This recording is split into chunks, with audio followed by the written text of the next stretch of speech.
Sa kwento ng pag-ibig, minsan isang tingin lang ang kailangan para makaramdam ng kilig, ng pag-asa, ng pangarap.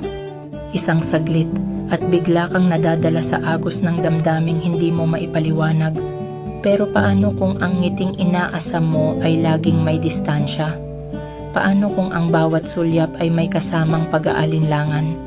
Ito ang simula ng isang paglalakbay sa pagitan ng pangarap at realidad, kung saan ang bawat hakbang ay isang pagtanong at ang bawat titig ay isang pag-asa. Ang tanong, handa ka bang ipaglaban ang damdamin mo kahit hindi ka sigurado?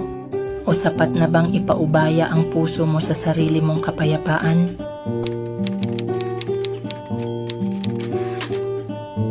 Nagsimula sa isang tingin, isang saglit, isang sulyap.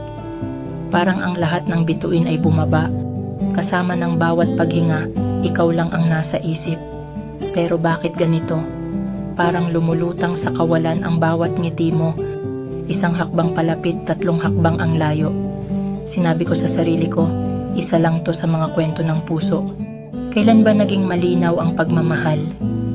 Laging may agwat, laging may tanong. Kahit gaano kalapit, bakit parang malayo pa rin? Nagpakita ka ng init, ng ngiti, ng saya. Pero bakit sa bawat sandali, parang may puwang na hindi ko mapuno? Tila ba may mga salita kang sinasabi, pero hindi sapat? May mga galaw kang ipinapakita, pero hindi buo. Nandyan ka, pero parang hindi. At ako, nandito, nagpapadala sa agos ng paasa mong tingin. Araw-araw nagtatanong ang puso ko, may pag-asa ba? O isa lang akong panakip butas?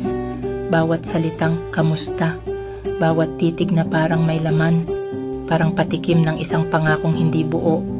Paasa sa simula, pero laging kulang sa dulo.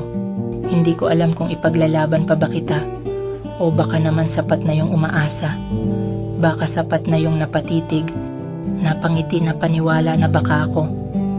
Pero ngayong naiisip ko, di bali na lang, kung hindi ako ang pipiliin mo, kung hindi ako ang nasa puso mo, di bali na lang. Hindi ko na ipagpipilitan ang sarili ko sa taong hindi sigurado. Hindi ko nahahayaan ang pusong maghintay sa isang pangakong hindi buo. Mahal kita, oo, mahal kita.